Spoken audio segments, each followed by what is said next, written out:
The early Greek philosopher Empedocles said that the endlessly repeating of the same routines, day in, day out, is no way for people to hear or consciously grasp the things that I am teaching." End quote.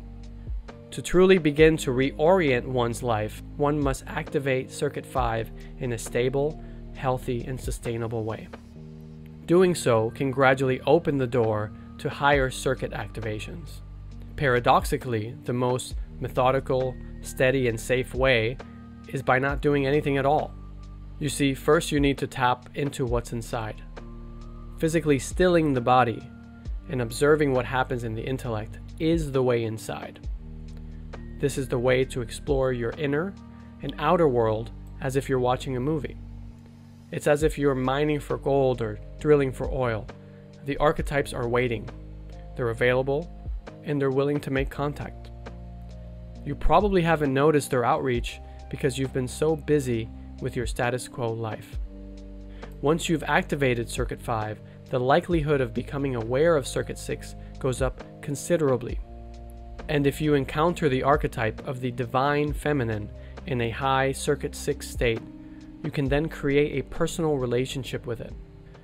After this, external actions like going to church, kneeling, praying, getting down on the floor, and take on a deeper personal meaning, even if they might seem awkward still.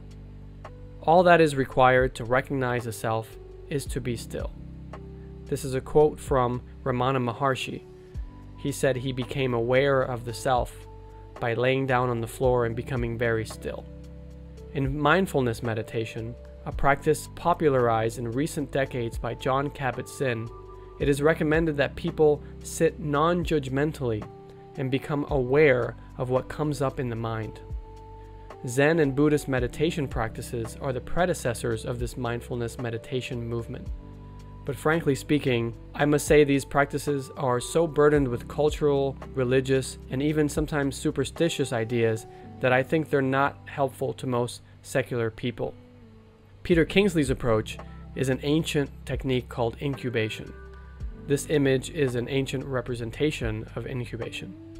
In incubation, you lay quietly very still, undisturbed, sometimes asleep, but other times still awake. If awake, you allow unconscious thoughts and images to rise in your conscious awareness. In ancient Greece, there were centers of healing, mostly dedicated to a pre-Christian anthropos figure called Asclepius. One would go to an Asclepius temple and spend a few nights, probably underground. This anthropos figure would visit people in their dreams, a Circuit 6 activation, and he would provide advice that promoted healing. This is all very similar to Jung's approach to the higher circuits. Jung's way of working with patients and way of turning them on to the higher circuits was to discuss and explore representations in their dreams, and then bring their awareness to symbolism and synchronicities in waking life. He did the same himself, but another technique provided him access to Circuit 5 and Circuit 6 on a regular basis. Jung said, "I have always tried to make room for anything that wanted to come to me from within." This is what he called active imagination. He would sit quietly, I believe mostly at night, with no distractions. He'd center his attention onto his body and observe what thoughts and images came up in his psyche. As discussed in the section on Circuit 6, sometimes he'd have elaborate Circuit 6 activations he called fantasies, and he'd interact with seemingly autonomous entities. Von Freud says that the active imagination process consists of, quote, suspending the critical faculty and allowing emotions, affects, fantasies, obsessive thoughts, and even waking dream images to come up from the unconscious, end quote. There are undoubtedly other traditions that utilize stillness as a transformational tool. I just mentioned a few. The point I'm trying to make here is that a healthy, stable Circuit 5 activation doesn't come about by you going out into the world to do something. Writer and Jungian analyst Shinoda Bolen described the situation in food terms. Everyone is a sandwich. Each of us is caught in the middle, seemingly pressured by two forces. At the top slice of bread, represents the powerful forces in what we consider to be the external world. Here you have cultural imprinting, cultural stereotypes that influence our personality and behavior. If we take this world as the only truthful world, we will become limited by what our culture says we can be. The bottom slice of the sandwich, you have the powerful forces acting on us from what we consider to be the inside subjective world of the psyche. These are the archetypes. They influence us whether we know them or not, regardless of what name or particular cultural representation we have of them.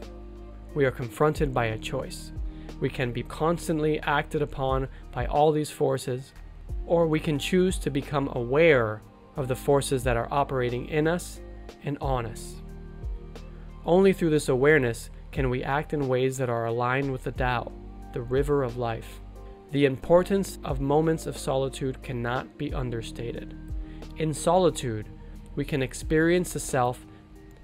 We can look at the archetypes as partners we can call upon in both the external world and the internal world, since they're both two sides of the same coin, the unus mundus. According to the creator of the concept of flow, silence and alone time is required to activate and sustain flow. To activate a more consistent experience of Circuit 5 flow in our lives, we need to routinely create space by stopping our constant activity and learning and practicing how to be still. The late David Hawkins, an American spiritual teacher, said, "You cannot force the sun to shine brighter than it is. What you do is remove the clouds."